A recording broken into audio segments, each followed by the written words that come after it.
প্রচণ্ড একটা বড় মেন্টাল চেঞ্জের মধ্যে দিয়ে যেতে হয়েছে।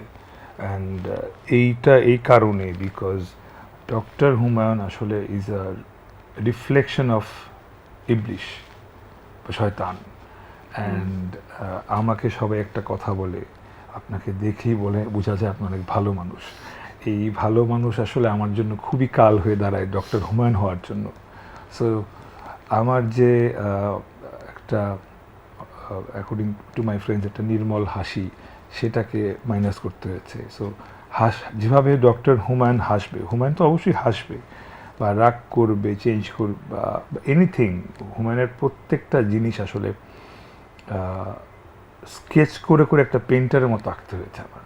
তারপর সেটা নিয়ে আমার রিসার্চ করতে হয়েছে যে এটা আসলে থাকে না যে একটা জিনিস আমরা প্ল্যানিং করলাম সেটা আসলে স্ক্রিনে ফুটছে কিনা।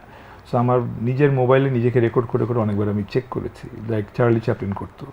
চার্লি চ্যাপলিন আমি শুনেছি উনি সারাদিন নিজেকে ভিডিও করতেন এবং নিজের অ্যাক্টিভিটি দেখার জন্য, কোনো চরিত্রে ঢোকার জন্য। আসলে সেটা কি নিজে থেকে আপনি করেছেন না ডিরেক্টর আপনাকে বলেছিল? এটা নিজের থেকে করেছি। ডিরেক্টর তো অবশ্যই চাবে আমি ভালো কাজ করি। এখন দেখেন আমরা যারা অভিনয় করছি, অভিনয় করব বা এতদিন ধরে যারা করে যাচ্ছি, তাদেরকে তো আসলে এখন আর মানুষ বলে দিবে না যে কিভাবে কি করতে হবে, এইভাবে না করলে। চক্র 2 এর সময়টাতে কি শুধু এই ক্যারেক্টারই ছিলেন নাকি অন্য প্রজেক্ট চলছিল? না, অন্য প্রজেক্ট করিনি আমি।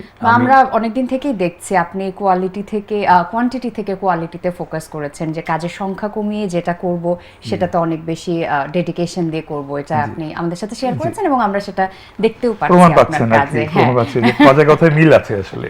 কথায় কাজে মিল আছে।